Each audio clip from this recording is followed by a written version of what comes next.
Hi, Hokies, and welcome to week 2 of Ask the Dietitian. My name is Lauren Shelor, and I'm a registered dietitian and a health educator here at Virginia Tech on the Hokie Wellness team. I am so excited that you're tuning in today because today's submission question is really a great one, and that is, what is the Fodmap diet? So if you've ever wondered what that is, you're in the right place. Let's jump right in. So when folks typically talk about a FODMAP diet, in most cases what they're actually referring to is a low FODMAP eating pattern, particularly an elimination trial. We'll talk about a little bit about what that is. So it's not necessarily a diet, it's more so a certain way of eating for a certain amount of time to potentially identify if there are any particular foods that are triggering GI symptoms, so gastrointestinal symptoms.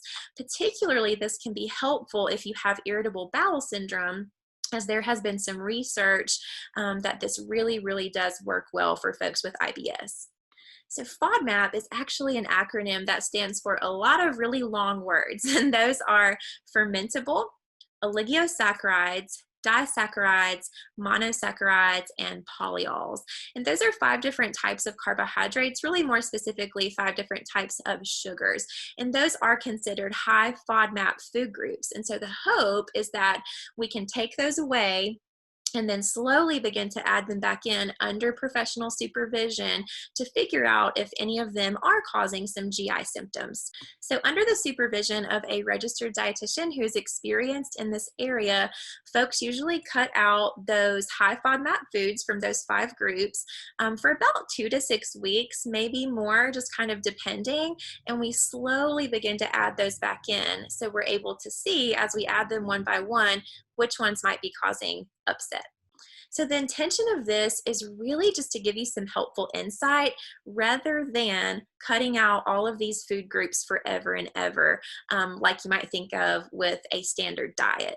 The good thing is that most folks in general find that they don't have to cut out all of the foods in those 5 groups, but more so just a few here and there, depending on what they find out. So the most important thing to know is that if you think a trial of low FODMAP might help you, it is really important to work with a professional again. It's really important to be conducting this elimination protocol in a supervised and evidence-based way.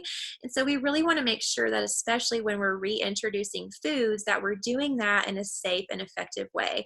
So if at all possible, it is really important to connect with a registered dietitian with experience in this area. If you are in the Blacksburg area and you are interested in finding a registered dietitian to work with, I can help with that.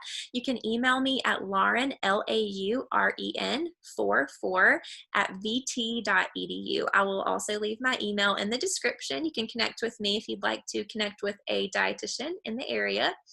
Even if you're outside of the area, I'm happy to connect with you to try to find you someone to help as well. So feel free to reach out to me if you'd like. I'm also going to stick a couple of extra helpful resources from my fellow dietitian, Kate Scarletta.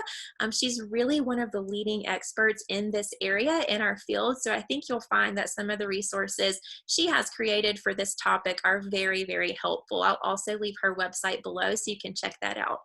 If you would like to submit a question to Ask the Dietitian, please do that. I have included a submission form below that you can use to do that. So thanks so much for tuning in for another week of Ask the Dietitian. Have a beautiful, wonderful week.